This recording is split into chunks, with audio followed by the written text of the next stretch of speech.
I recommend just smelling this, especially because I made a batch of flying witches ointment. By the way, there's nothing poisonous in here, so there's nothing in here that's going to send you on a psychedelic journey.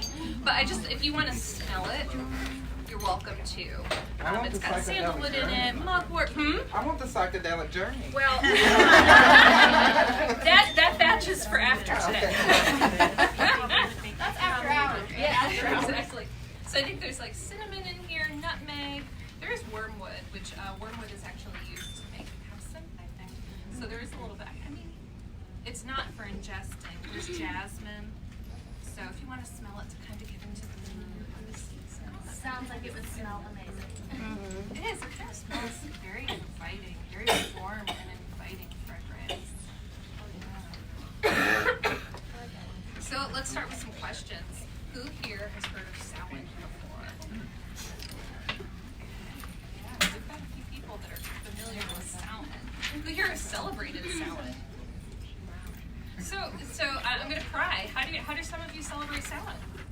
Ancestor altar. Ancestor altar. That's wonderful. To your family in particular. Wonderful. Bonfire is a wonderful Samhain celebration. We have a family ritual, me and my partner and our toddler, and what we do is the jack-o'-lantern that she carves for Halloween, we save all the insides, and then when we celebrate Samhain, we put all the insides back in, make it into throw in some herbs and little our wishes for the coming year, and put it all in, burn it, and then bury it, and then the next year it actually grows pumpkins in our yard. Wow, So, put it somewhere you won't care about there being pumpkins.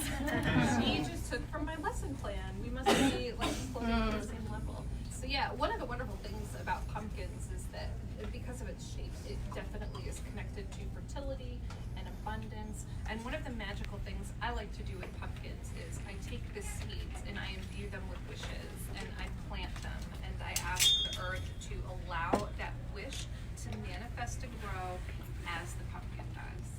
So yeah, very, very interesting. How else are people celebrating Samhain? Oh, we do our ancestor altar too. We put out we sometimes do a Dia de los Muertos party as well, and put out plates for our ancestors, and we have a few people on our ancestor altar who aren't family members, but we still keep them in our everyday.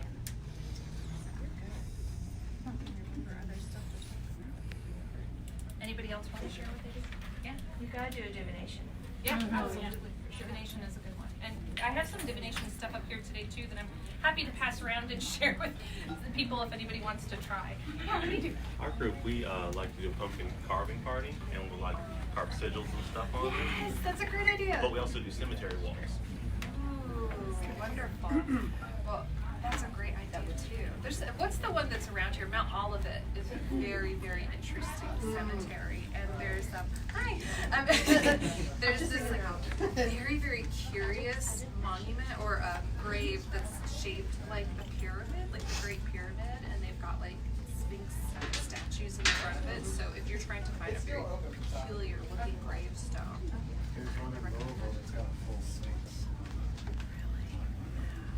They didn't want anything too complicated. Okay, so thank you all so much for sharing with me some of the things you do. You've really just shared with everybody some of the very valuable and magical